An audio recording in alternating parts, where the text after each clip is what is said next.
네, 우리 104페이지. 우리 이제 10과까지 있는 책이니까 벌써 많이 왔죠. 104페이지. 복음은 이렇게 돼 있는 거 한번 같이 한번 읽어보겠습니다. 시작. 복음은 믿는 우리 모두를 주님의 몸된 교회로 하나 되게 하시고 서로 사랑하고 섬김으로 하나님 나라의 복을 누리며 주님처럼 온전해지도록 하신다는 소식입니다. 네, 우리 잘 얘기해 주신 것처럼 복음이 무엇이냐? 바로 주님의 몸된 교회로 하나 되게 하셨다. 이런 얘기를 지금 하고 있는 거예요. 몸된 교회로 하나 되게 하시고 서로 사랑하고 섬김으로 하나님 나라의 복을 누리게 하셨다. 이 모든 것도 복음이다. 이렇게 선언하는 것이죠.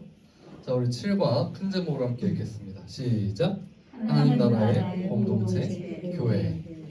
그래서 우리 아까 설명드린 것처럼 우리가 믿음으로 그리스도와 연합하면 그 결과 탄생하는 존재가요 바로 교회다. 이렇게 얘기할 수 있는 거예요. 그래서 요거를 받는 방법이 믿음이었죠. 받는 방법이 믿음이고 믿을 때 그리스도와 연합한다 라고 한다면 그 이제 7번은 이렇게 얘기할 수 있죠. 믿음의 결과. 우리는 어떤 존재인가? 우리는 교회라는 존재가 된다. 이렇게 얘기하는 거예요. 그래서 교회라는 존재, 요거에 대해서 좀 살펴보도록 하겠습니다. 우리 105페이지 아래 내용들을 한 문단씩 한번 읽어보도록 하겠습니다. 우리 신자들은 그리스도 안에서 모든 복을 누립니다. 믿음으로 그리스도와 연합했기 때문입니다. 성경은 우리같이 그리스도 안에 있는 자들을 하나님의 백성이라고도 부릅니다. 하나님 나라에 들어가 주님의 통치를 받는 백성이라는 것입니다. 우리가 흔히 사용하는 구원이란 말은 사탄의 나라에서 건짐받아 하나님 나라로 옮겨진 것을 의미합니다. 이렇게 하나님 나라에 들어간 구원은 그리스도와 연합했기 때문에 누리는 은혜입니다. 얼마나 놀라운 일입니까? 첫사람이 범죄하여 하나님 나라에서 쫓겨난 이래로 소망이 없던 인류가 다시 하나님 나라에 들어갈 수 있게 되었습니다. 하나님 나라 곧 천국에 들어가게 하시겠다는 하나님의 약속이 그리스도 안에서 성취된 것입니다. 하나님 나라는 이미 임했으며 우리 주 예수 그리스도가 재림하실 때 완성될 것입니다. 그런데 하나님 나라의 백성은 우리는 함께 모여 교회에서 신앙생활을 하고 있습니다. 이미 임한 하나님 나라가 교회를 통해 드러난다고 또 말할 수 있습니다. 교회는 무엇입니까? 교회는 이미 임한 하나님 나라와 어떻게 연결됩니까? 네, 우리 첫 번째 소제목 같이 한번 읽겠습니다. 시작. 하나님 나라의 새로운 백성인 교회. 그래서 예수님을 믿고 이제 우리는 어떤 존재냐라고 한다면 교회라고 얘기할 수 있는 거예요. 근데 이 교회는 여러 별명들이 있는데 그 중에 제일 이 교회란 단어를 잘 드러내는 표현이 하나님 나라의 백성이다 이런 뜻이에요. 교회는 무엇입니까? 라고 하면 하나님 나라의 백성입니다. 이렇게 얘기를 하는 건데 새로운이란 단어가 붙은 건 우리 이제 구약 백성과 좀 차별화하기 위한 표현이겠죠. 구약의 이스라엘 유대인들과는 다르게 예수님 믿고 성령까지 받은 진짜 새 백성, 하나님 나라의 새로운 백성이다. 이렇게 얘기할 수 있습니다. 우리 이걸 생각하면서 밑에 내용들을 한번 보겠습니다. 한 문단씩.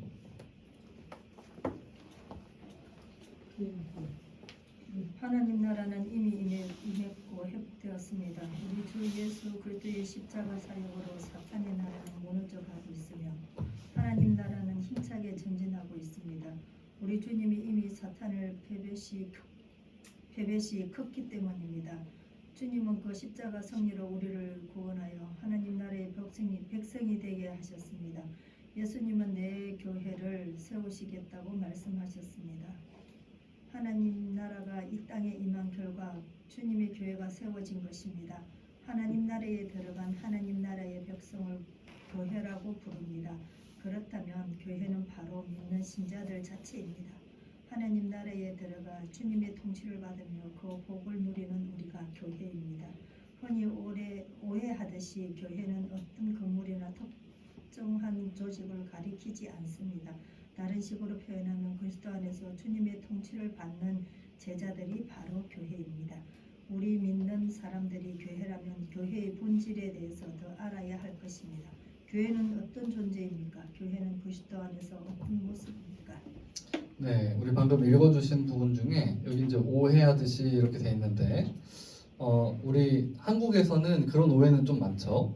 교회를 건물로 물세가 좀 이렇게 생각하고 얘기하는 게 많이 굳어져 있죠. 그래서 이제 너 어디가? 그럼 나 교회 이렇게 얘기하면 예배당 교회 건물을 가겠다 이런 얘기인데, 이제 교회 이렇게 얘기할 때 보통 사람으로 생각을 잘 안 하고 건물로 생각하는 오해들이 있기도 하다. 근데 이제 엄밀히 말하면 교회는 아까 말씀드린 대로 하나님 나라의 백성이기 때문에 우리 자체가 교회라고 얘기할 수 있겠죠. 그래서 이제 더 분명한 표현으로 얘기를 하려면 여기 우리가 지금 모여 있는 이 공간은 뭐라고 얘기하면 좋냐면 교회당, 예배당 예배당, 교회당 이런 표현이 좋습니다. 그래서 이제 제가 본 적이 있는데 어떤 그 선배 목사님 교회에 갔더니 딱 교회를 갔더니요 땡땡 교회당 이라고 써 있더라고. 아예 교회 건물에다가 당이란 말을 붙여 놓으셨어요. 그래서 저 목사님은 저거를 좀 바로잡고 싶어 하시는구나 이런 생각을 한 적이 있는데, 그런 특징이 하나 있고, 그 다음에 여기도 보면요 백성이라는 단어가요 한 명을 얘기하나요? 여러 명을 얘기하나요? 여러 사람 여러 사람. 그래서 교회의 가장 핵심적인 특징은 뭐냐면 여러 사람이 모여야 된다. 성경에서 구원받은 우리에 대해 얘기할 때요, 교회에 대해 얘기할 때 한 사람 혼자 구원받은 교회라고 얘기한 적이 없어요. 교회가 구원받으면 무조건 모여요. 여러 사람이 모여서 한 가족이 됐다 이런 표현을 씁니다. 그래서 오늘날에 사실 어떤 그 개인주의적인 복음 이런 것들이 오해가 많죠. 그래서 이제 이렇게 되는 거예요. 이제 그런 분들이 계시지 않습니까? 주일날 이렇게 예배를 드려요. 그래서 이렇게 예배 딱 시작할 때쯤 쓱 오셔가지고 목사님 축도 딱 끝나면 쏙 가세요. 축도 안 끝나도 한 사람 이게 축도에서 노래 그 마지막 뭐라 그러죠? 음악 반주 끝나기 전에 쑥 나가버리죠. 그래서 이제 그런 분들을 딱 가서 딱 붙잡죠. 그래서 형제님, 자매님, 우리 밥도 같이 먹고 또 교제도 하고 우리 교회 봉사도 좀 하고 합시다. 이렇게 하면 딱 뭐라고 하시나요? 저 매일매일 말씀도 보고요, 기도도 드리고요, 주일 예배도 안 빠집니다. 이 정도면 괜찮은 신앙인 아닙니까? 더 저한테 뭐 바라진 않으셨으면 좋겠습니다. 이렇게 얘기해요. 그럼 약간 우리 한국 교회에서는요, 저 정도면 잘하는 것 같기도 하고 이 생각을 하게 되는 거예요. 그러니까 약간 개인적으로 말씀 보고 개인적으로 기도하고 예배를 안 빠지면 이거는 난 구원 받은 거 아니냐, 이 정도면 괜찮은 거 아니냐, 매일매일 말씀 안 보는 사람도 있는데 예배에 막 빠진 사람도 있는데 그 사람들보다 낫지, 내가 믿는 사람이지, 이런 생각을 한다는 거예요. 근데 성경에는 어디를 봐도요 그런 식으로 혼자 신앙생활하는 사람은 존재하질 않아요. 성경에서 너희가 교회다, 성도다 뭐 이런 얘기를 할 때 너 혼자 잘 믿으면 혼자 천국 잘 갈 거야 이런 표현은요 한 번도 등장을 안 해요. 지금 한국 교회에만 있는 아주 특별한 이상한 이 상태인 거예요. 그래서 아마 저 신약 성경을 많이 쓰신 사도 바울 선생님도 지금 이 상태를 보시면 당황하실 거예요. 아니 이런 식으로 혼자 신앙생활 하는 건 아예 얘기한 적이 없는데 좀 어떤 생활을 하고 있는 건가, 이렇게 생각을 하지 않겠나 싶습니다. 그래서 이제 이 교회에 대해서 잘 보여주는 본문이 에베소서 본문입니다. 우리 방금도 보고 온 에베소서, 여기 이제 2장 말씀이죠. 14절을 봤더니 이렇게 돼 있죠. 그는 우리의 화평이신지라. 그는 누구실까요? 네, 앞에가 지금 잘려 있지만 예수님이세요. 예수님 우리의 화평이시다. 그래서 핵심적으로 하신 일이 무엇이냐? 둘로 하나를 만드셨다 이렇게 얘기합니다. 둘 이거는 가장 대표적으로 유대인과 이방인을 얘기하는 거예요. 근데 더 나아가서 뭐냐면 모든 사람들의 갈등을 얘기하는 겁니다. 당시 이제 유대인과 이방인을 굳이 얘기한 건 그 둘의 갈등은 사실 어마어마했거든요. 유대인들이 워낙에 다른 민족에 대해서는 이렇게 곁을 안 줬죠. 우리만 하나님 백성이고 너희는 다 지옥 갈 거야 이렇게 막 생각을 했기 때문에 유대인과 이방인이 친해지면 모든 사람이 친하게 지낼 수 있어요. 이제 이런 상황이었습니다. 그래서 이건 더 나아가서 우리 모든 사람들에게도 적용이 되는 거예요. 그래서 어디까지 거슬러 올라가냐? 여러분 기억나십니까? 일과할 때 아담과 하와가 하나님 나라 복을 받았대요. 근데 그 복 중에 뭐가 있었냐면 관계의 복이 있었어요. 기억나세요? 아담과 하와가 서로 돕는 배필. 서로를 욕하거나 서로를 무시하는 게 아니고 상대의 약함까지도 내가 품어주는 그 놀라운 복이 하나님 나라에 있었죠. 근데 이 교회, 하나님 나라의 백성인 교회는요, 그 복이 회복된 공동체다라는 걸 사도 바울이 에베소서 2장에서 얘기하고 있는 거예요. 여기 보면 둘이 하나가 됐지 않냐. 그래서 원수되었고 중간에 막혀있던 담을 예수님이 자기 육체로 하셨다. 이게 어떤 표현일까요? 육체로 하셨다. 육신으로 오셨다. 예, 육체로 헐어버리셨다. 이거는 십자가에서 십자가에서 죽으신 그 죽으신. 사건까지도 얘기를 하는 거겠죠. 그래서 이제 뒤에 보면 율법을 폐하시고 이 둘로 한 세 사람을 지었다. 16절에 또 나오죠. 십자가로 이 둘을 한 몸으로 화목하게 하셨다. 이런 표현들을 사용합니다. 그래서 이게 결국 무슨 얘기하는 거냐면 인류가 아담과 하와 이후에 하나님 나라의 복을 뺏긴 이후에 관계에 있어서요 다 갈등이죠. 그래서 여기 있는 두 명 이방인 유대인만 얘기하는 게 아니고 그냥 다 사이가 안 좋아요 서로. 뭐 예를 들면 우리 이 대한민국 안에만 해도요 우리 전라도 경상도 안 친했었고 지금도 좌파 우파 안 친하고요 여기서도 막 계속 싸우죠. 요즘에도 젊은 사람들은 남자 여자끼리 갈등이 심합니다. 남녀 갈등 서로 뭐 너가 잘났네 내가 잘났네 뭐 이런 뭐 얘기들을 하고 뭐 계급 간에도 갈등이 있죠. 돈 많은 사람 돈 없는 사람 뭐 갈등이 있고 이거 좋아하는 사람 저거 좋아하는 사람 갈라지고 또 있죠. 좀 더 확장해도 우리 대한민국은 아직 저 종전이 아니죠. 휴전 국가죠. 북한이랑 또 이념 때문에 싸우고 옆에 일본 있고 반대쪽에 중국 위에 러시아 있는데 언제 사이 좋았던 적이 없죠. 그러니까 나라로 봐도 지역으로 봐도 개인으로 봐도요 안 친해요. 안 친해요. 갈등이 계속 이어진다. 그래서 개인 어떤 측면에 봐도 친한 사람들 무리가 있고 또 어떤 사람들끼리는 평생 사이가 안 좋기도 하고 이 모든 갈등을요 예수 그리스도께서 퍼셨다. 이 중간에 막혀있던 원수같이 여겼던 존재들이 이제는 완전히 새로워졌다. 이런 얘기를 지금 성경이 하고 있는 거예요. 그래서 교회는 하나님 나라 백성, 여러 사람들이 모이는 공동체인데 그 공동체가 어떻게 여기서 천국을 경험하느냐 했을 때 예수님이 십자가에 죽으실 때 그 문제를 다 해결하셨다고 선언하고 있는 거예요. 그래서 교회에는 몇 가지 별명들이 있습니다. 여기 보시면요. 일단 어디 있을까요? 여기 15절에 한 세 사람 보이십니까? 이런 표현 들어보셨어요? 한 세 사람? 이거 되게 재밌는 표현이에요. 한 세 사람. 평소엔 잘 안 쓰는 단어죠. 이게 뭐냐면 여러 갈기갈기 찢어지고 갈등하던 여러 사람을요 한 사람으로 만드셨대요. 근데 이 한 사람은 이전에 존재한 적이 없던 새 사람이에요. 그래서 여러 갈등하며 분열하며 다투던 사람들을 하나로 만드신 새로운 존재, 그게 바로 교회다 이렇게 얘기를 해요. 그래서 이거는 아주 이 공동체가 서로 한 몸이 됐다라는 것들을 강조하는 단어입니다. 그래서 저 아는 이제 선배 목사님이 몇 년 전에 개척을 하셨는데 교회 이름이 한 세 사람 교회예요. 요 특징을 잘해서 우리 진짜 한 몸으로 살아보자 이런 것들을 강조하시더라고요. 그다음 여기 밑에 또 있죠. 한 몸. 이것도 이제 교회의 새로운 별명이죠. 밑에도 또 있습니다. 이제는 너희가 성도들과 동일한 시민이다.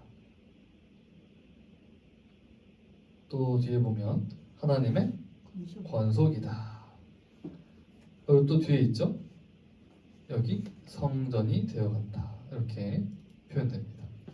여기 성도들과 동일한 시민이라는 건 하나님 나라 백성이란 뜻이고, 권속은 무슨 뜻일까요? 혹시 아십니까? 권속? 식구. 권속은 이제 말씀하신 대로 가족이란 뜻이에요. 가족, 식구.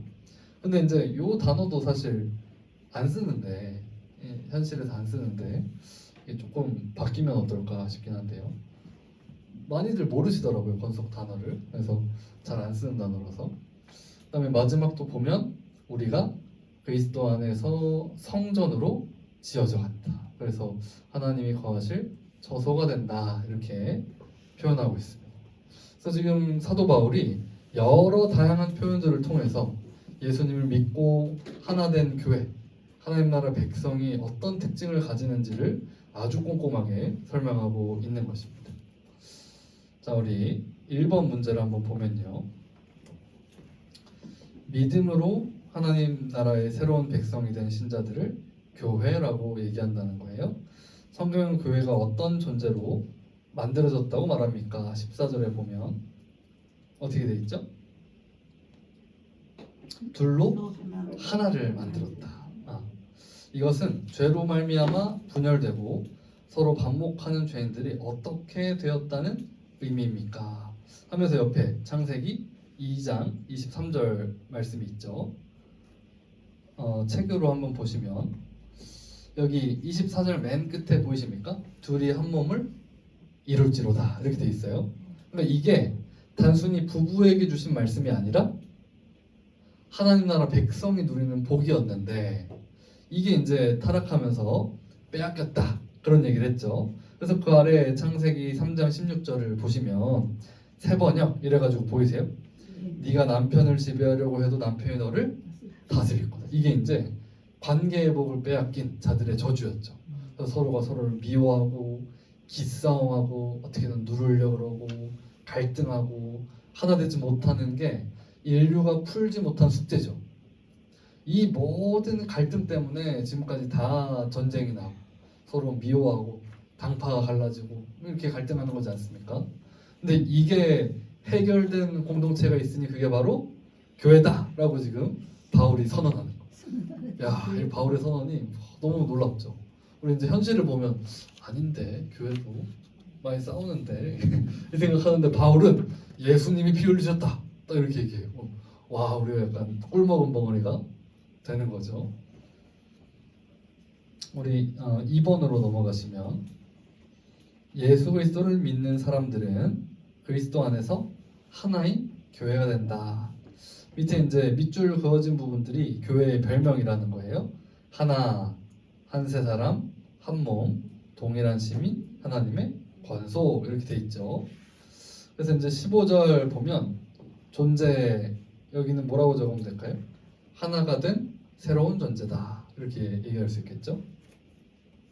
하나가 된 새로운 존재.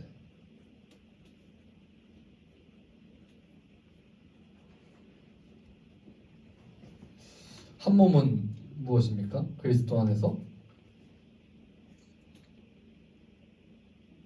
서로 연결된 존재.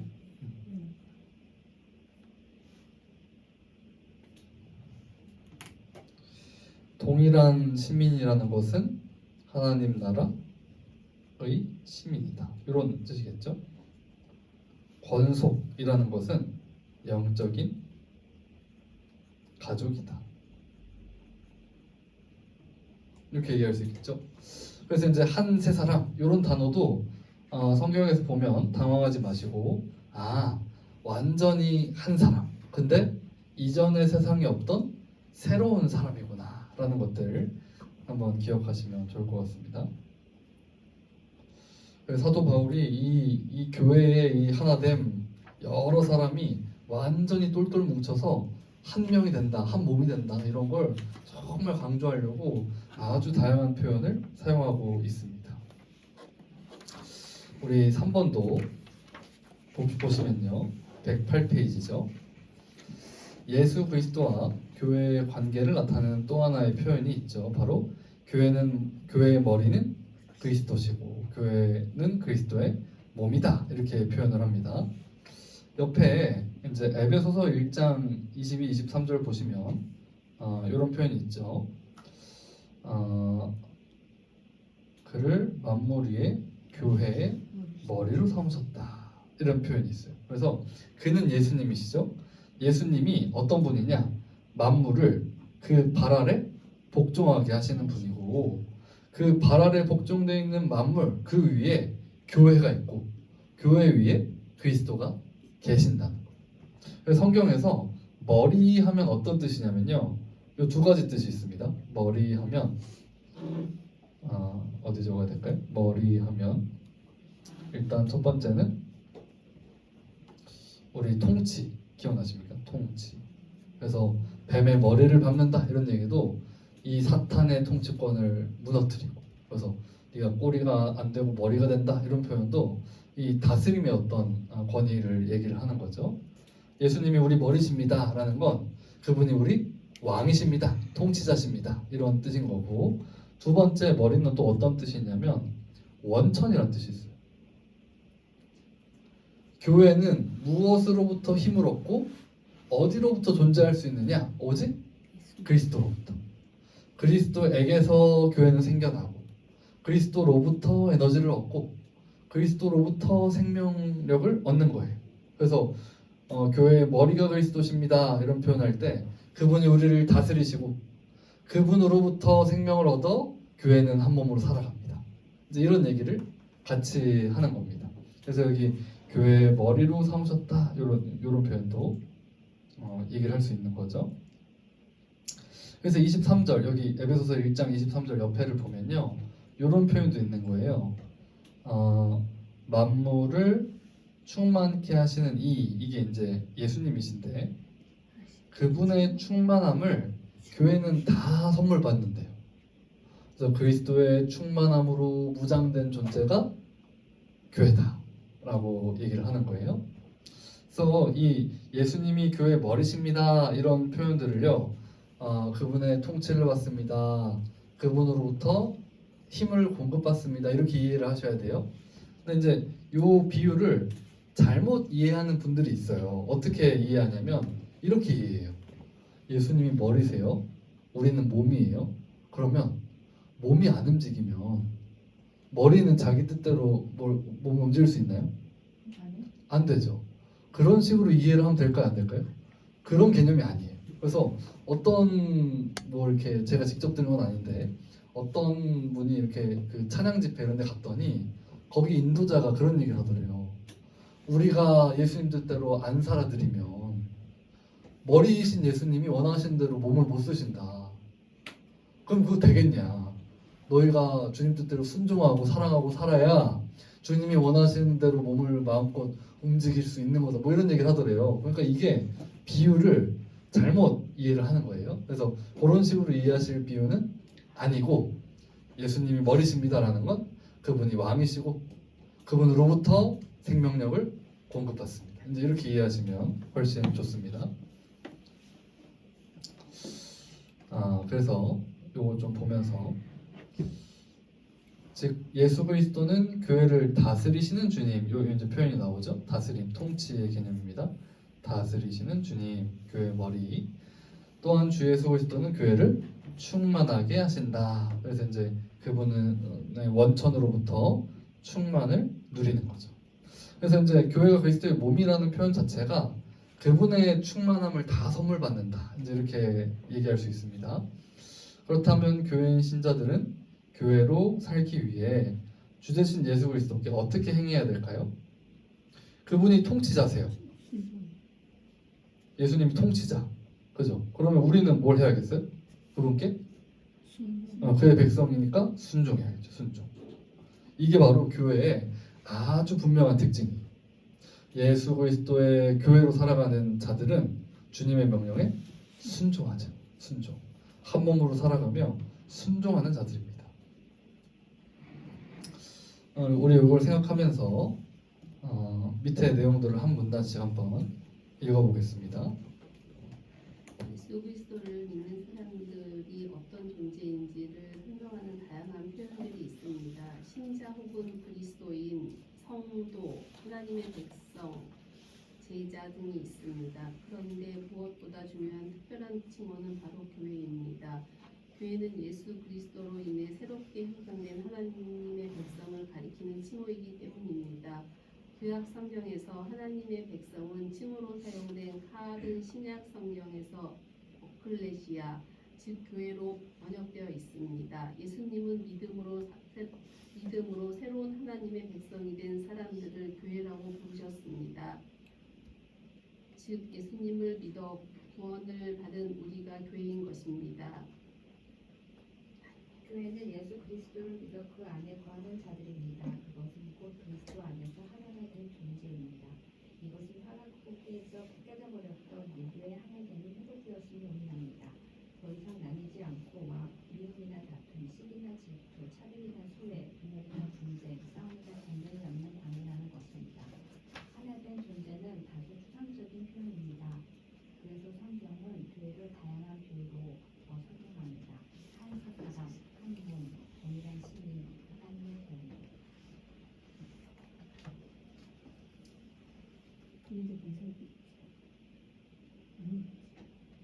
전사님 띄울까? 한 세 사람은 교회가 하나일 뿐만 아니라 이전에 없던 새로운 존재라는 의미입니다. 어떤 사람들은 이런 특별함을 강조하기 위해 교회를 새 인류 혹은 제3의 인종이라고도 부릅니다. 이것은 일종의 창조입니다. 한 몸은 교회 한 사람 한 사람이 서로 결합된 유기체적 관계를 지닌다는 것을 좀 더 강조합니다. 동일한 시민은 교회의 모든 신자들이 하나님 나라의 백성으로서 동일한 권리와 복을 누린다는 의미에서 사용한 표현입니다. 하나님의 본속은 교회가 한 분 하나님을 아버지로 모시는 가족 관계라는 의미입니다. 이 모든 것을 생각할 때 교회는 얼마나 특별합니까? 그토록 서로 다른데도 하나요, 동일한 하나님 나라의 시민으로서 새로운 존재요, 새 인류인 한 공동체로 살아갑니다. 서로 몰랐고 관심도 없던 사람들이 한 몸인 유기체적 존재가 되어 서로 의지하며 함께 살아갑니다. 교회가 새로운 존재라는 것은 서로를 부르는 호칭에서도 나타납니다. 교회가 한 몸인 것을 믿고 서로 지체라고 부르며 한 가족인 것을 믿고 서로 형제자매라고 부릅니다. 무엇보다도 우리가 가족이라고 하니 더 마음이 와닿습니다. 가족에게 함께 있고 희생하면서 서로 도우며 가진 것을 함께 나눌 수 있습니다. 그런데 교회를 이렇게 그리스도 안에서 한 몸 된 존재로만 설명하면 부족합니다. 성경은 주 대신 예수 그리스도가 교회를 다스리는 분이시며 교회를 자신의 것으로 충만하게 하시는 분이라 말씀합니다. 이것은 비유적으로 말한 것이 바로 머리와 몸의 비유입니다. 그리스도는 교회의 머리입니다. 또한 교회는 그리스도 몸, 곧 그리스도의 주 예수 그리스도라 부르며 그 말에 철저히 순종합니다. 뿐만 아니라 교회는 오직 예수 그리스도로부터만 모든 것을 공급받으며 충만하게 살아갑니다. 교회는 순종과 의지는 대단히 중요한 자세입니다. 주 대신 예수 그리스도께 순종하고 그분만을 의지할 때 교회는 온전하게 충만합니다. 오직 예수 그리스도 안에서 교회는 천국이 됩니다. 네, 제가 읽은 글을 조금 설명을 드릴게요. 우리 108페이지 보시면 여기 이제 다양한 표현들이 있죠. 그래서 교회는 별명이 많아요. 신자, 이제 예수님을 믿는 사람이다 이런 뜻이죠. 신자. 그 다음에 성도, 이것도 이제 우리 에베소서에도 나오는데 거룩한 존재다 이런 뜻이고, 하나님의 백성, 통치를 받는 사람, 제자, 우리 제자에 대해서도 국어 때 좀 볼 텐데요. 이제 근데 오늘 특별히 보는 건 교회라는 단어라는 거예요. 그럼 이제 교회라는 단어가 신약 성경에 어떤 단어를 얘기하는 거냐면 요 밑에 보시면 에클레시아라는 헬라어가 있어요. 에클레시아 이게 교회라는 번역이 돼요. 근데 이 에클레시아라는 단어는 어디서 왔느냐? 구약 성경에 카할이라고 요 이제 단어가 있는데 요 번역이요 하나님의 백성이다 이런 뜻이에요. 그래서 구약에서 하나님이 그의 백성들을 모으시고 뭔가 말씀하시고 뭐 이런 그 저 구절에서 카할이란 단어가 나오거든요. 요 단어를 그대로 헬라어로 번역하면 에클레시아가 되는 거예요.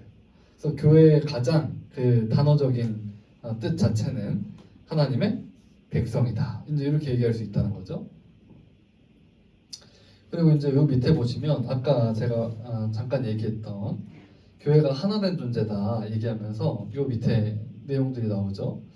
더 이상 나뉘지 않고 미움, 다툼, 시기, 질투, 차별, 소외, 분열, 분쟁, 싸움이나 전쟁이 없는 관계다.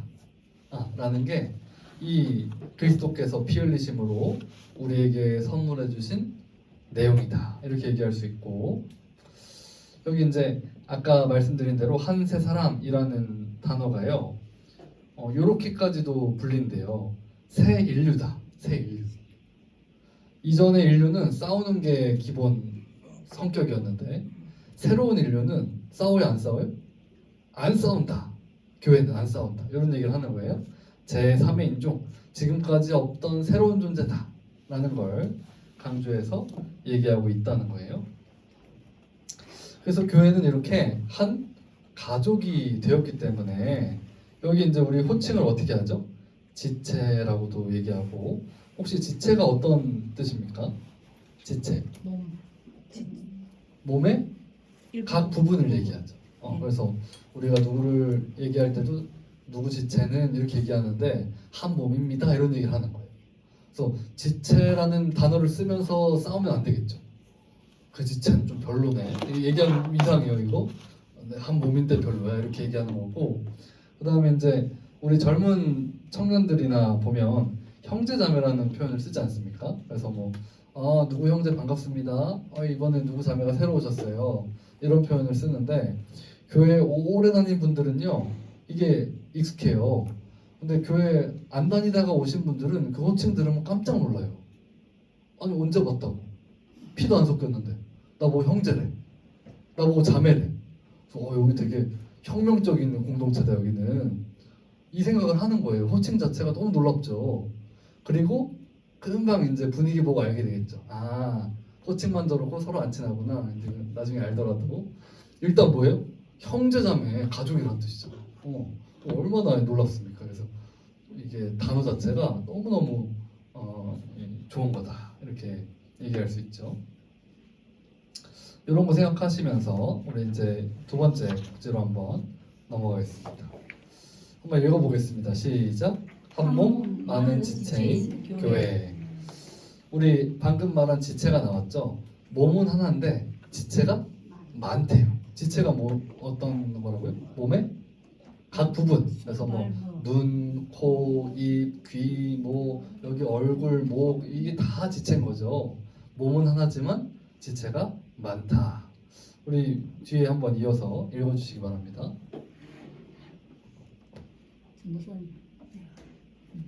교회는 신약 시대의 백성, 하나님의 백성입니다. 하나님 나라에 들어가 주님의 통치 가운데 천국의 복을 누리는 자들입니다. 이 모든 것은 믿음으로 예수 그리스도 안에 거하기 때문에 가능합니다. 그리스도 안에서 모든 죄를 사함받고 어렵다함을 얻어 하나님 나라에 들어갈 수 있게 되었기 때문입니다. 그리스도 안에서 하나님의 백성이 된 신자들은 하나입니다. 즉 존재로 새로운 존재요 모두가 동일한 특권을 지닌 시민이 된 한 가족이고 한 몸입니다. 이 중 성경에서 가장 많이 언급되는 것은 한 몸으로서의 교회입니다. 이것은 특히 교회가 어떻게 존재하며 그리스도 안에 그리스도의 충만을 누리는지를 잘 보여주는 비유이자 표상입니다. 한 몸이라고 말하는 이유는 무엇입니까? 한 몸에 많은 지체가 있다고 할 때 이 말은 구체적으로 무엇을 의미합니까? 이것이 교회의 충만이나 거룩 혹은 사랑하는 삶과 무슨 상관이 있습니까? 네, 우리 로마서 12장 보시면 이렇게 얘기하고 있죠. 1장부터 로마서 1장부터 11장까지요. 11장까지 하나님이 주시는 구원의 은혜에 대해 쭉 서술합니다. 그리고 12장부터 그러니까 너 이렇게 살아가야 돼 라는 권면을 하는데 앞에 이제 12장 1절 2절은 유명하죠. 그래서 너희 몸을 거룩한 산제사로 드려라, 뭐 하나님의 뜻이 뭔지를 분별해서 뭐 이런 그 우리 암송도 하는 그 구절이지 않습니까? 근데 그 얘기를 딱 하고 처음으로 하는 얘기가 뭐냐면 이거예요. 그러고 나서 오늘 본문입니다. 그러면서 어떤 얘기하냐면 너희가 한 몸에 많은 지체가 있으니까 그 받은 은사대로 섬겨라 이 얘기를 하는 거예요. 앞에 1장부터 11장까지 받은 은혜, 이신칭의의 복음, 믿음으로 구원받는 게 어떤 건지를 쫙 설명한 다음에 이제 그 은혜를 아는 너희는 이렇게 살아가라 라고 얘기를 하는 거예요. 그래서 우리가 한 몸에 많은 지체가 있는데 모든 지체가 같은 기능을 가진 게 아니지 않냐. 그래서 너희가 그리스도 안에서 한 몸이 됐는데 서로 지체가 되었기 때문에 각각 받은 은사대로 뭐 여기 나오는 것처럼 6절에 예언, 섬기는 일, 가르치는 거, 위로하는 거, 구제하는 거, 다스리는 거, 긍휼을 베푸는 거, 뭐 이런 것들 각자 맡은 바대로 행해라 이렇게 얘기를 하고 있는 거죠. 그래서 이제 우리가 한 몸에 많은 지체다라고 얘기하면요 몇 가지 특징들이 있는 거예요. 일단 첫 번째는 각 지체니까요 우리는 서로 분리될 수가 없어요. 이게 이제 하나의 큰 특징이고, 두 번째 서로 같은 역할을 맡은 게 없다. 아니에요. 서로 잘하는 게 다르겠죠. 누구는 눈의 역할, 누구는 코, 누구는 입의 역할, 누구는 이제 손의 역할, 뭐 이런 거를 맡고 있기 때문에 똑같은 일을 다 똑같이 할 수는 없죠. 대신에 하나님이 맡겨주신 일들이 분명히 있고 각자 잘하는 것들을 잘 섬겨야 된다. 잘하고 인정하라. 네, 그래서 이제 각자 잘하는 걸 섬기는데 그 사람이 안 섬기면 어떻게 될까요? 약간 몸의 어느 부분이 고장나. 일을 안 하는 거예요. 파업하는 거예요. 그래서 뭐 나 손 좀 쉴래, 일 안 할래. 그럼 어떻게 돼요? 힘들죠. 나 눈 오늘부터 안 볼 거야. 이러면 이제 어떻게 너무 힘들지 않습니까? 이제 그런 거가 똑같은 거죠. 그리고 이제 맡은 역할도 다르니까 그 어떤 분들은 되게 말을 잘하시지 않습니까? 그래서 여러 명 모여 있을 때 말 한마디 톡 하면 그 딱딱했던 분위기가요 부드러워져요. 되게 위트 있고 개그감이 있으신 거예요. 그럼 이 분위기를 확 재밌게 끌고 가는 능력들이 있으십니다. 그런 분들 계시면요 분위기 훨씬 살아나죠. 아주 이 굳어있던 분위기가 이렇게 확 풀어져요. 근데 다른 분들은 또 말은 잘 못해요. 근데 맡은 바 역할을 묵묵하게 몸으로 섬기는 분들이 있어요. 이런 분들의 특징은 뭐냐면 계실 땐 티가 잘 안 나는데 안 계시면 일이 안 굴러가. 오늘 왜 이렇게 일이 안 되냐? 아유 그 집사님 안 오셨구나. 이게 딱 티가 나는 거죠. 어떤 분들은 사실 말 한마디를 해도요 정말 예쁘게 하세요. 이거 진짜 은사죠. 다들 이제 힘이 좀 빠져 있고 조금 약간 뭐 누가 실수를 해서 분위기가 어색한 상황에서 말 한마디를 예쁘게 하시는 분이 있으면요 다 힘을 얻어요. 이 위로의 은사 아닙니까? 이런 것도 얼마나 큰 힘이 되는지. 또 이제 요리 잘하시는 분들도 있으시고 또 각자 맡은 바 섬기는 것들을 잘 하시죠. 그래서 이런 것들이 서로 어우러질 때만 우리 한 몸인 교회는요 풍성함을 누린다는 거예요. 성림교회 모든 성도들이 받은 은사들이 있을 텐데 그것들을 맡은 바 역할들을 수행을 해야 서로가 서로 아주 풍성한 은혜들을 누리는 건데 저는 그거 별로 안 하고 싶습니다. 이러고 딱 이렇게 버티고 있으면 몸의 어느 부분들이 안 움직이는 거죠. 그래서 이제 이게 얼마나 안타까운가 제가 그런 걸 본 것 같습니다. 어느 교회나 열심히 하시는 분들만 하고 원래 대부분 일 안 한다 뭐 이런 얘기 많이 하거든요.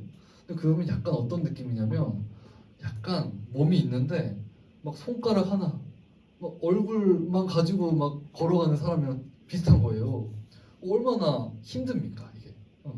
저는 이제 그런 걸 본 적이 있습니다. 그 이전 교회 사역지에서 청년들 이렇게 청년부 이렇게 돌아가는 걸 좀 본 적이 있는데 임원 선거 때만 되면 다 이제 막 피하는 거예요. 날 뽑지 마라, 추천하지 마라, 추천하지 마라 이러고 임원이 어거지로 한 5명 됐어요. 그러면 그 사람들만 갈려나가요. 1년 동안 그 사람들끼리 모여서 회의하고 그 사람들만 섬기고 그 사람들끼리 싸우고 이러다가 임원 딱 끝나면 회장부터 교회 안 나와. 그런 걸 옆에서 보니까 아휴 이게 왜 이렇게 되나 왜 이렇게 되나. 그럼 이유가 뭐겠어요? 각자 받은 은사로 섬겨야 되는데 밑에 있는 사람들은 어디 한번 섬겨봐. 날 섬겨야지. 네가 임원이잖아. 탁 기다리고. 이 교회 서비스가 별로 안 좋구만. 안 나와. 위에 사람들은 그 나머지 30명 그 5명에서 다 섬기려고 하니까 너무너무 힘든 거예요. 너무너무. 이제 이런 것들을 우리가 좀 보게 되는 것이죠. 우리 요거 생각하면서 1번부터 한번 좀 풀어보겠습니다. 성경은 교회의 하나됨을 종종 한 몸이라는 비유로 묘사합니다. 몸에는 많은 지체가 있죠. 이게 이제 어떤 의미인지 좀 보자 이렇게 얘기하는데 한 몸은 우리 아까 본 것처럼 하나다, 하나 되었다 이런 뜻이라면 많은 지체는 어떤 뜻이겠습니까? 우리 각각 다양한 기능을 담당한다. 이제 이런 뜻으로 생각할 수 있겠죠. 하나 되어서 다양한 기능을 담당하는 거. 좀 더우신가요? 네. 좀 에어컨 틀까요? 아까 제가 꺼버렸는데 네. 에어컨을 네, 감사합니다. 2번 몸에는 많은 지체가 있고 각 지체에는 각각의 기능이 있습니다. 각 지체가 제 기능을 다할 때 그 몸은 온전하다고 할 수 있죠. 그래서 주님은 교회라는 한 몸의 각 지체인 우리 각자에게 은혜대로 은사를 주셨어요. 우리 모두가 받은 은사를 잘 사용하는 것이 교회를 온전하게 하는 것이다. 그런데 어떤 은사들이 있는지 한번 적어보자 이렇게 돼 있죠. 6절에서 8절에 어떤 은사들을 좀 적으면 좋을까요? 예언, 그 다음에 섬기는 일, 가르치는 일, 위로하는 일, 구제하는 일, 다스리는 일, 긍휼을 베푸는 것 이렇게 좀 볼 수 있겠죠. 근데 여기 가만 보시면 이제 좀 알 수 있지만 되게 별거 아닌 것 같은 것도 다 은사예요. 은사. 여기 보면 예를 들면 섬기는 일, 이게 무슨 은사야 이러는데 이것도 은사 있는 분들은 다르세요. 잘 섬기시죠. 그리고 그 섬김을 받는 걸 통해서 얼마나 큰 유익을 누립니까? 그리고 이제 여기 위로하는 것도 사실 큰 능력인 것 같습니다. 가서 이제 말 한마디, 손 한 번 잡아주고 얼마나 힘들었어 이렇게 해주는 것도 얼마나 큰 위로가 되겠습니까? 그래서 뭐 여기 우리 계신 권사님이랑 집사님들은 워낙에 이런 공부도 많이 하셨을 테고 그 나의 은사 찾기 뭐 이런 것도 해보셨어요? 그런 것도 있더라고요. 요즘에는 나의 은사 찾기. 그래서 하나님이 나에게 어떤 은사를 주셨는지 한번 찾아봅시다. 그래서 뭐 이렇게 다양한 영역들 뭐 이렇게 문제 풀어가지고 그런 거 안 해보셨습니까 혹시? 내 은사가 뭔지를 잘 모르겠습니다 이런 분들도 계세요. 근데 사실은 이 교회 안에 있다면 은사를 다 받는 거거든요. 그래서 사실 어떤 의미에서는 내가 잘하는 은사만 할 게 아니고 내가 지금 눈앞에서 주어진 상황이면 다 감당을 해야겠죠. 그래서 옆에 누가 너무 슬퍼해. 힘든 일을 겪었대. 그럼 이제 앉아서 나는 위로의 은사가 있나? 이러고 있는 게 아니고 뭐라도 해야겠죠. 뭐라도. 그러면 딱 봐도 저 사람은 지금 약간 긴가민가해. 막 배운 것들을 막 흐리멍텅 좀 헷갈려하고 잘 몰라. 그러면 내가 가르치는 은사가 있던가? 이제 이런 생각을 할 게 아니고 너 그런 거 하면 안 된다. 얘기를 해주고. 그러니까 눈앞에 있는 것들을 이렇게 실천하는 것들이 우리에게 더 중요하겠다. 이렇게 얘기할 수 있죠. 옆에 고린도 전서 말씀에도 다양한 은사들이 나와 있죠. 그래서 9절부터 보시면 병 고치는 은사, 예언, 영들 분별함, 각종 방언 말함, 방언 통역 뭐 이런 은사들을 또 여기서 찾아볼 수 있습니다.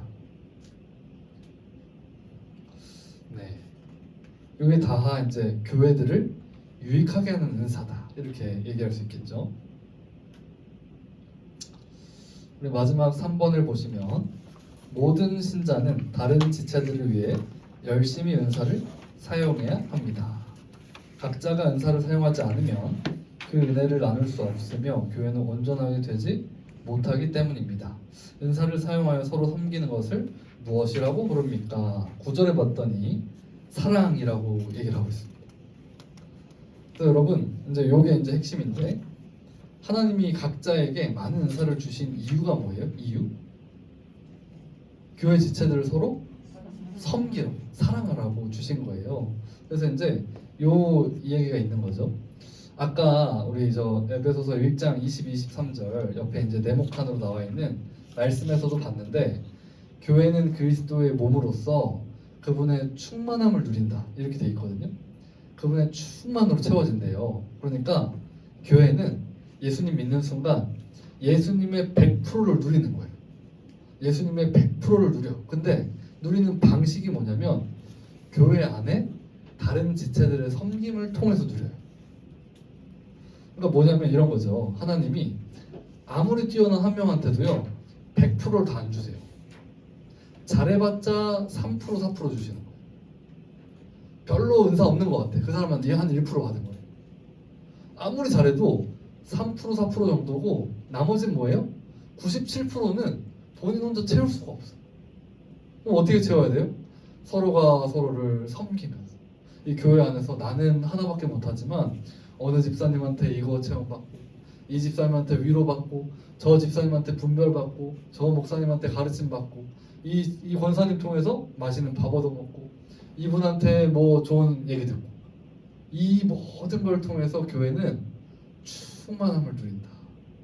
그래서 각자가 맡은 바 역할들을 행하지 않는다면 100%를 누릴 수가 없다라는 게 이제 성경의 선언인 것이죠. 우리 이걸 생각하면서 한 번다시 한번 읽어보겠습니다. 교회는 많은 지체들을 가진 한 몸입니다. 교회의 많은 사람들이 그리스도 안에서 한 몸이 되었고 각 사람들은 그 한 몸의 지체들입니다. 그리고 교회 모든 사람들이 각각 서로 다른 기능과 역할을 잘 감당할 때에 교회 전체가 온전한 몸으로 서게 됩니다. 우리 몸에서 눈, 코, 입이나 손, 발 혹은 심장, 간, 위 등 모든 지체들이 각각 다른 기능을 하기에 온전한 몸을 이루는 것과 같은 원리입니다. 교회에 대한 이런 설명은 참으로 놀랍습니다. 우리가 그리스도 안에서 한 몸의 많은 지체로 존재하게 되었다는 것은 여러 가지 의미에서 신비입니다. 첫째로 우리는 서로 연결된 새로운 존재가 되었습니다. 둘째로 우리는 각기 다른 기능과 역할로 교회를 온전하게 하는 가치 있는 존재가 되었습니다. 그리고 셋째로 우리는 서로에게 꼭 필요한 존재가 되었습니다. 특히 서로 지체가 되었다는 말이 중요합니다. 한 명의 신자는 한두 개의 기능만을 담당할 것입니다. 그리고 온전한 삶에 꼭 필요한 것들은 다른 지체들의 도움으로 채웁니다. 이것이 교회적 삶의 원리입니다. 어떻게 이런 정체성을 갖는 교회가 가능합니까? 바로 우리가 믿음으로 그리스도와 연합했기 때문입니다. 예수 그리스도는 우리를 그분 자신과 함께하여 그분의 생명과 충만을 주셨을 뿐 아니라 우리가 자신 안에서 서로 합하여 한 몸이 되게 하셨습니다.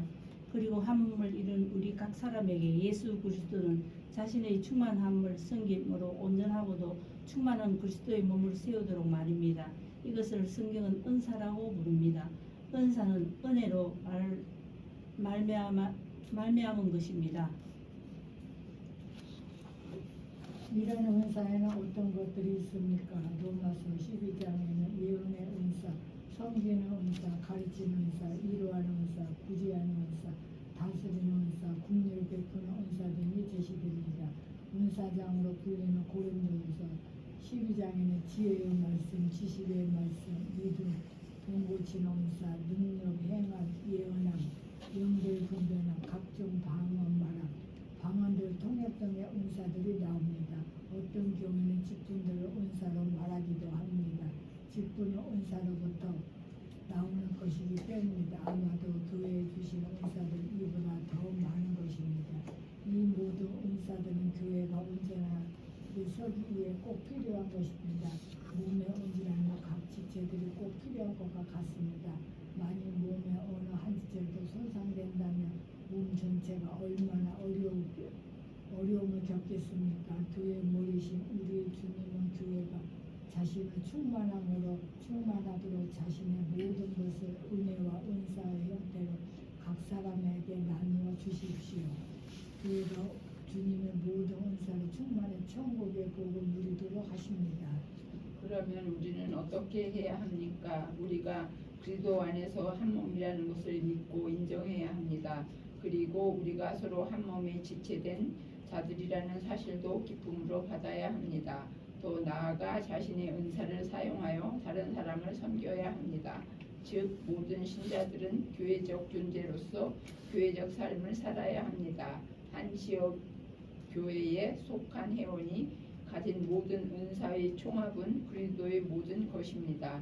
그들 모두가 그 받은 은사를 사용하여 서로 섬기면 그것은 그리스도의 충만함이 됩니다. 하나님이 그 원하시는 대로 각 지체들이 몸에 두셨는데 다른 지체 보고 쓸데가 없다고 한다면 그것은 한 몸의 교회를 훼손하는 어리석은 일인 것입니다. 성경은 은사로 다른 지체들을 섬기는 것을 사랑이라고 합니다. 로마서 12장에서도 은사에 대해 설명한 다른 사랑의 은혜의 원리와 특징과 방법에 대해 설명합니다. 고린도전서에서도 은사를 설명한 다음 사랑에 대해 논하기 시작합니다.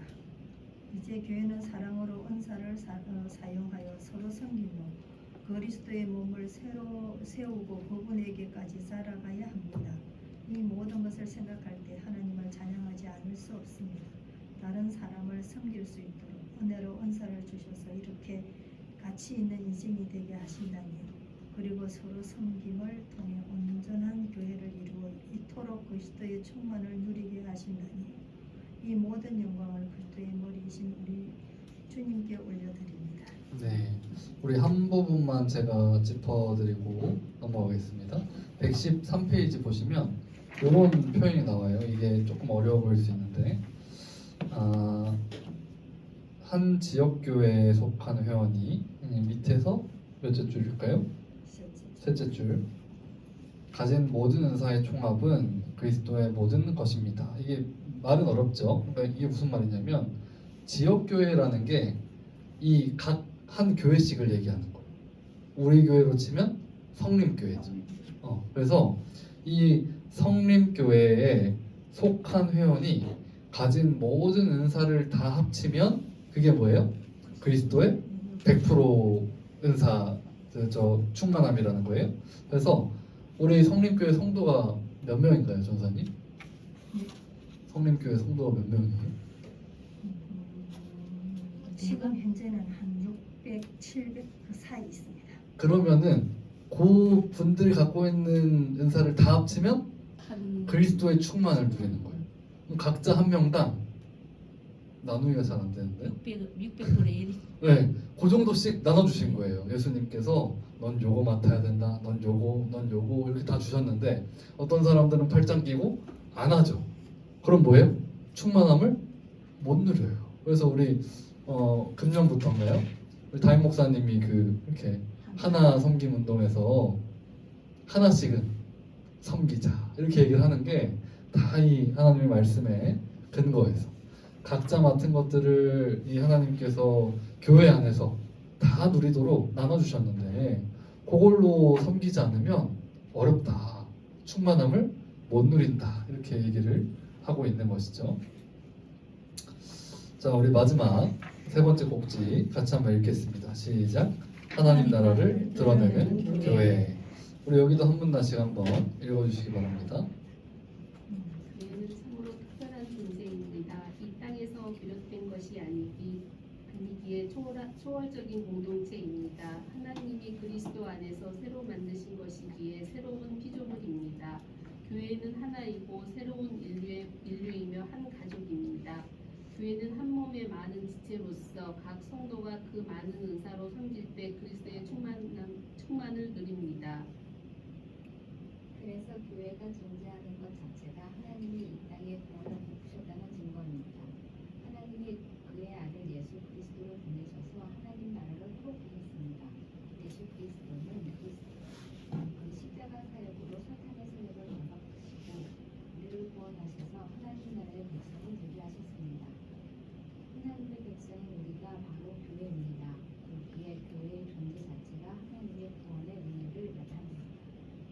교회는 이미 임한 하나님 나라를 드러내고 증거합니다. 교회는 이 땅에 이미 구원의 역사가 시작된 것을 보여주는 공동체입니다. 교회는 어떻게 하나님 나라를 드러냅니까? 최초로 세워진 교회의 모습을 통해 이것을 살펴보겠습니다. 네, 우리 사도행전 2장 41절은 교회가 처음 탄생한 장면입니다. 우리 이제 저 4과인가요? 거기서도 좀 얘기를 했었는데 예수님이 승천하시고 제자들은 모여서 약속하신 성령을 기다리죠. 그래서 기도하다가 오순절에 성령님이 임하셨어요. 그리고 이제 그 성령님이 임하시니까 각 나라 방언으로 제자들이 막 복음을 전하죠. 그때 모였던 많은 사람들이 쟤들 술 취했다 이렇게 이제 비난해요. 그때 사도 베드로가 대표로 딱 나가서 아니다. 구약에 약속된 이 모든 성령의 임하심이 드디어 성취된 거다. 이걸 막 길게 아주 길게 설교를 하는 장면이 사도행전 2장에 나와요. 그리고 결론이 뭐였느냐? 너희가 십자가에 못 박은 예수 그리스도께서 부활하셨고 그분이 우리의 주와 그리스도가 되셨다. 이 얘기를 딱 하죠. 이 설교를 딱 듣고 나서 그 반응이 이제 여기 나오는 거예요. 우리가 어떻게 하면 되겠습니까? 이러니까 회개하고 예수님 믿고 성령 받아라 이렇게 베드로가 권면했고 41절 그 말을 받은 사람들이 세례를 받습니다. 예수 그리스도를 믿고 성령 세례를 받고 물 세례를 받은 거죠. 그러니까 이게 지금 첫 번째 교회의 모습이에요. 이게 성령의 역사 가운데 탄생한 첫 교회입니다. 이날의 신도의 수가 3,000명이죠. 아, 교회가 큽니다. 메가처치죠. 큰 교회 3,000명. 그래서 42절은요. 이 교회라면 가져야 되는 아주 기본적인 특징을 얘기해요. 42절 어떤 특징이 있죠? 첫 번째는 사도의 가르침을 받아요. 그래서 오늘날도 교회라면요. 사도의 가르침을 받아야 돼요. 사도의 가르침이 뭘까요? 목사님 말씀. 네, 이게 바로 성경 말씀이죠. 66권 성경 말씀. 이게 이제 교회의 첫 번째 특징인 거죠. 그래서 저 교회 다닙니다. 예수님 믿습니다. 저 하나님 백성입니다. 얘기하면서 말씀 배우기를 거부하거나 귀찮아하면 좀 이상해요. 그래서 이제 우리 여기 계신 분들이야 훌륭하게 잘 배우시지만 우리 어린 친구들이나 뭐 이렇게 보면 많이들 보입니다. 성경도 공부할까? 그러면 아 싫어요. 막 도망다니고 이런 거 많이 보는데 사도의 가르침을 받아야 되죠. 이게 아주 중요한 핵심이죠. 그 다음에 두 번째 어떤 특징이 있죠? 교제하고 서로 교제하고 떡을 떼고 이제 이런 게 있죠. 이제 교제했다라는 건 우리 계속 얘기한 대로 한 몸, 한 가족이 됐기 때문에 교회는 서로 교제하는 게 당연해요. 새로운 가족이기 때문에. 그 다음에 떡을 뗀다 이렇게 얘기하는데 이게 뭘까요? 떡을 뗀다. 네. 일단은 뭘 먹는 거 같죠. 그래서 떡 떼는 건 밥을 먹는 건데 이제 같이 가족이니까 식구니까 밥을 먹는 게 맞아요. 근데 그러면서도 여기서 떡을 떼는 건 성찬식을 얘기해요. 성찬식. 예수 그리스도를 기억하는 거예요. 그분이 우리를 위해 피를 흘리시고 살이 찢기신 거. 이 성찬식. 그 다음에 마지막 기도하죠. 그래서 교회라고 하면 이 요소들이 반드시 있어야 돼요. 그래서 말씀을 배우고 서로 교제하고 성찬하며 그리스도를 기억하고 그분께 기도하는 것들 이게 너무너무 중요하다. 그래서 이 교회가 바르게 살아갈 때 사람들이요 두려워한다 이렇게 얘기를 합니다. 너무 세상이랑 달라요. 쟤들 이상해. 처음 봤는데 맨날 모여 있어. 막 가난한데 행복해. 서로 막 가지고 나눠. 거룩하게 살아. 그러니까 이질감이 들어요. 어제도 이상한데 이러면서 좀 피합니다. 나랑은 좀 거리감이 있는 것 같아. 이거 이제 두려워했다 이렇게 표현을 하고 있어요. 44절을 보니까 믿는 사람이 다 함께 있대요. 와, 이게 저건 아니죠. 공산주의 아니죠. 그래서 뭐 이렇게 강제로 어디 이렇게 공간 만들어가지고 공산회가 공산주의는 공산주의가 아니고 공산. 공산. 예. 아, 이거 발음이 발음이, 있나요? 예. 아, 공산주의? 아, 네, 몰랐습니다. 그래서 요 어디 뭐 이렇게 집성촌 만들어가지고 못 나가게 만들고 이런 거 아니죠? 같이 이게 자발적인 거예요. 자발적. 이 성령이 마음에 안에 계시니까 함께 있어. 모든 물건을 통용하죠. 왜요? 가족이니까. 그래서 여러분 구역 예배 이런 거 드리십니까? 구역 예배 드릴 때 집으로도 초대하시나요? 네. 그러면 이제 좋은 게 이게 실천이 돼요. 그렇죠? 그래서 우리 집을 오픈해서 초대해서 밥을 같이 먹으면서 그러고 나서 막 예배를 드려요. 그럼 이제 밥 먹을 때 막 이렇게 밥 먹고 입에 뭐가 묻어요. 휴지를 탁 빼려고 그러는데 집주인이 손 탁 때리면서 그거 내 휴지야. 네 걸로 닦아. 이렇게 안 하잖아요.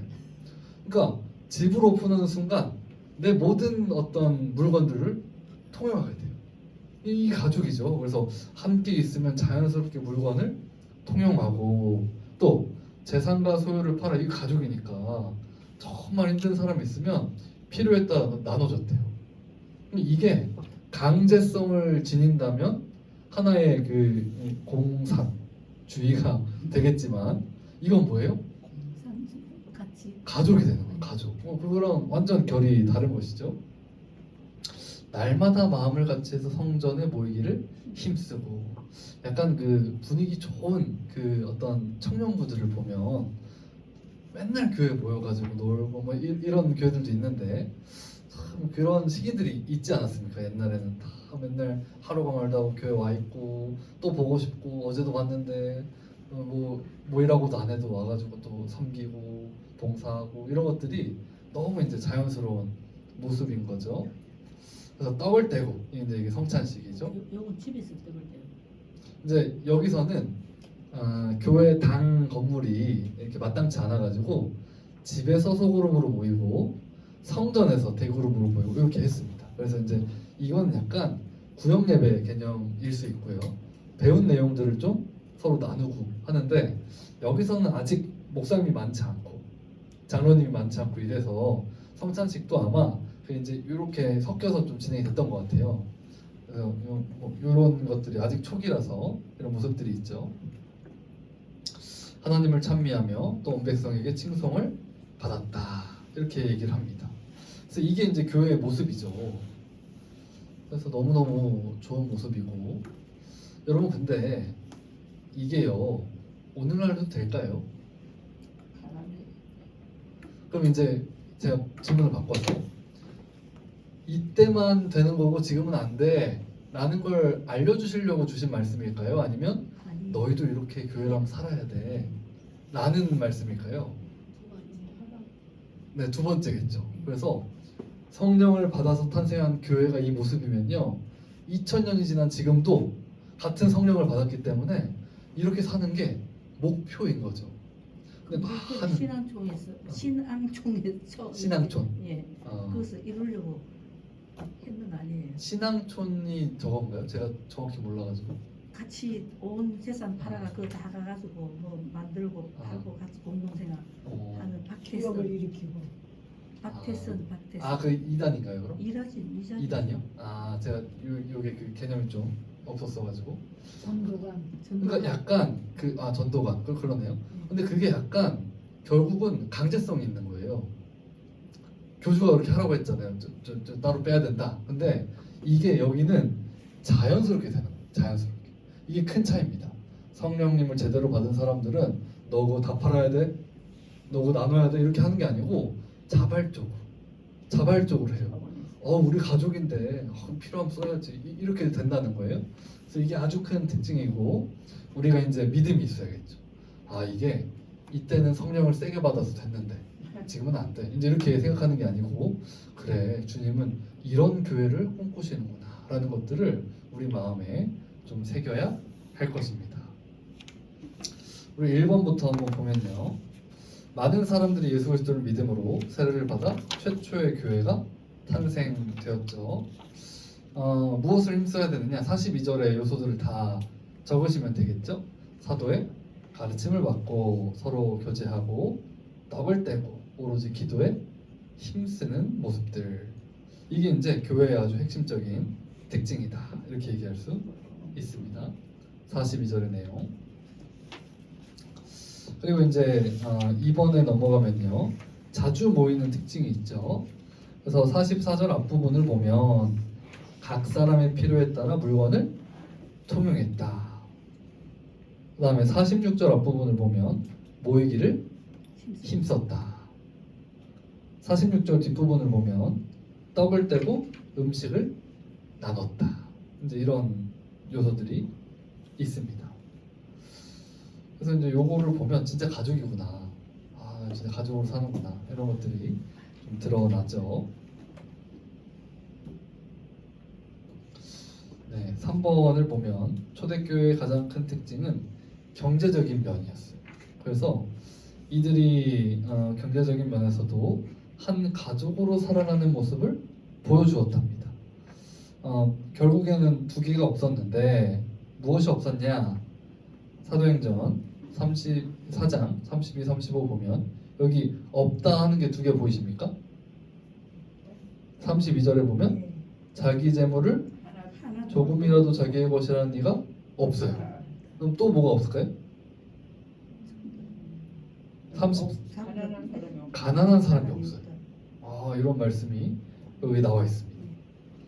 그래서 이게 결국 어떤 얘기냐면, 그러면 아까 제가 말씀드렸죠. 아담과 하와가 받았던 관계의 복, 이게 깨졌었는데 교회에서 회복됐다 얘기를 했다면, 아담과 하와가 받았던 또 다른 복이 있어요. 뭐가 있었을까요? 물질의 복이 있어요. 그것도 아담과 하와가 죄 지은 이후에 깨졌죠. 서로가 먹고 살려면 아주 힘들어요. 가난하게 사는 게 기본이고. 근데 교회에서는 그 문제가 해결이 된다 얘기를 하는 거예요. 그래서 가난한 사람이 없고 자기 것을 자기 것이라 주장하는 사람이 없다. 그래서 이 교회는 한 가족으로서 서로가 서로를 도우며 살아간다 라는 부분들이 사도행전 4장에 강조가 되어 있죠. 그래서 요거를 보면 알 수 있는 건 아담이 잃어버렸던 복을요 교회가 회복했대요. 아담이 잃어버린 복, 하나님 나라의 복이 회복된 곳이 교회예요. 왜냐하면 교회는 하나님 나라의 백성이니까. 하나님 나라의 복을 받아 누리는 자들이다 라는 것을 성경이 얘기하고 있습니다. 우리 밑에 내용들을 한번 읽어보겠습니다. 교회는 하나님이 그리스도 안에서 특별히 창조하신 하나님의 새로운 백성입니다. 예수 그리스도로 말미암아 하나님의 소유요 백성이라는 영광스러운 신분을 회복했습니다. 또한 교회는 만물을 충만하게 하시는 그리스도의 충만이기도 합니다. 주 대신 예수 그리스도가 교회의 머리가 되어 주셔서 하나님 나라의 복락을 충만히 누리게 하시기 때문입니다. 이 같은 교회의 영광과 충만을 잘 보여주는 성경 본문이 바로 사도행전 2장입니다. 거기에는 신약시대 최초로 세워진 교회의 모습이 잘 묘사되어 있습니다. 많은 사람이 세례를 받고 교회가 되었습니다. 초대교회 전반적인 특징은 42절에 잘 나와 있습니다. 가장 첫 번째 특징은 사도의 가르침을 받는 것입니다. 아마도 날마다 마음을 같이하여 성전에 모이기를 힘쓴 것은 가르침을 받기 위함이었을 것입니다. 하나님의 말씀은 성경 곧 사도적 가르침을 받는 것은 교회가 교회답기 위해 가장 힘써야 할 부분입니다. 두 번째로 초대교회는 서로 교제하기에 힘썼습니다. 주 안에서 하나 된 성도의 교제는 교회의 본질입니다. 이미 다루었듯이 한 가족으로 교제하는 가운데 살아가는 공동체가 바로 교회입니다. 세 번째로 떡을 떼는 것은 성찬식에 참여하는 것을 말합니다. 예수 그리스도를 양식으로 삼아 그분의 십자가 사역을 기념하고 그 은혜를 누리는 것은 말씀을 먹는 것과 마찬가지로 대단히 중요합니다. 그리고 네 번째, 교회는 날마다 기도함으로 하늘 아버지 되신 하나님과 주 되신 예수 그리스도를 의지하여 살아갑니다. 이렇게 교회적 존재로서 교회적 삶을 살기 위해 신자들은 매일 만나고 모였습니다. 아예 믿는 사람이 다 함께 있다고 말할 정도로 함께 있기를 원했습니다. 성전에서 다 같이 모여 말씀을 배우며 교제했고 집에서도 소그룹으로 모여 떡을 떼며 기쁨과 순전한 마음으로 함께 식사했습니다. 말하지 않아도 자연스럽게 한 몸, 한 가족으로 같이 있고 싶어 했습니다. 예수 그리스도를 믿고 새 사랑, 새 생명을 얻은 하나님 나라 곧 천국에 들어갔으니 그분을 더 알기 위해 사도적 가르침을 받은 것은 너무나 당연했습니다. 그리스도 안에서 한 몸, 한 가족이 되었으니 함께 살아가는 것은 자연스러운 뿐만 아니라 기쁘고 유익하기도 했습니다. 그리고 자연스럽게 나타난 모습이었으니 그것은 바로 가진 것을 서로 나누는 일이었습니다. 있나요? 초대교회 신자들은 자기가 소유한 물건을 서로 공용함으로써 공동으로 사용했습니다. 또한 자기 재산과 소유를 팔아 각 사람의 필요에 따라 나누어 주었습니다. 사도행전 4장에 보면 초대교회에는 두 가지가 없다고 했습니다. 자기 재물을 조금이라도 자기 것이라고 하는 이가 하나도 없으며 그 중에 가난한 사람이 없다. 이것이 하나님의 나라요 천국입니다. 이런 교회와 같은 공동체는 이 세상에 없습니다. 지금까지 이 세상은 가난의 문제를 해결하고 모든 사람이 함께 잘 사는 유토피아를 세우려고 많은 시도들을 했으나 다 실패했습니다. 위대한 정치가나 학자들도 과학과 문명과 지식의 거대한 진보로도 해낼 수가 없었습니다.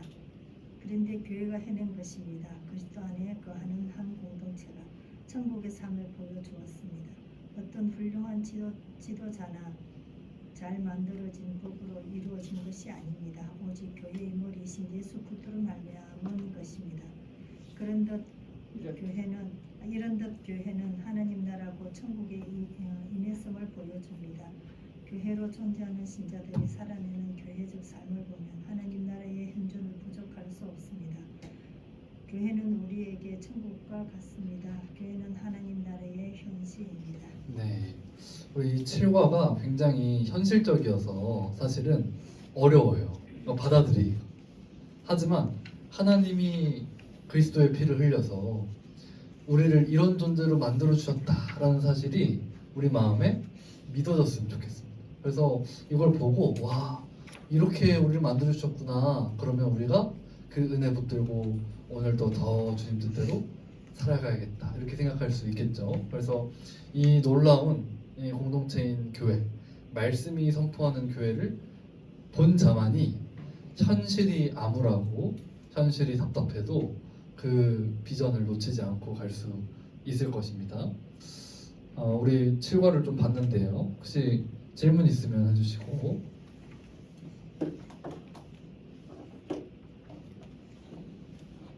요새도 살기가 굉장히 힘듭니다. 네, 맞아요. 현실이 녹록지 않죠. 그리스도께서 보혈 흘리셨다는데 이렇게 뭐 힘들죠. 그래서 더 이제 말씀이 성경이 교회를 어떻게 얘기하는지를 더 보게 되는 것 같아요. 그래서 와, 이렇게 은혜를 주셨구나라는 것들을 더 우리가 같이 묵상했으면 좋겠습니다. 제가 기도하고 마무리하겠습니다. 사랑이 많으신 아버지 하나님 감사합니다. 오늘 이 귀한 말씀을 통하여서 하나님께서 우리에게 선물해 주신 이 교회라는 공동체가 얼마나 놀랍고 영광스러운지 알게 하시니 감사합니다. 예수 그리스도의 십자가 보혈을 흘리심으로 우리 하나 되게 하셨고 또 우리가 한 가족으로서 하나님의 말씀을 배우는 놀라운 공동체인 교회로 거듭나게 되었음을 우리 이 시간 알았사오니 우리 앞으로 살아갈 때에 주님 베풀어 주신 은혜를 붙들며 주님의 거룩한 교회로 살아갈 수 있도록 함께하여 주시옵소서. 감사드리며 예수님의 이름으로 기도드립니다. 아멘. 수고하셨습니다. 수고했습니다.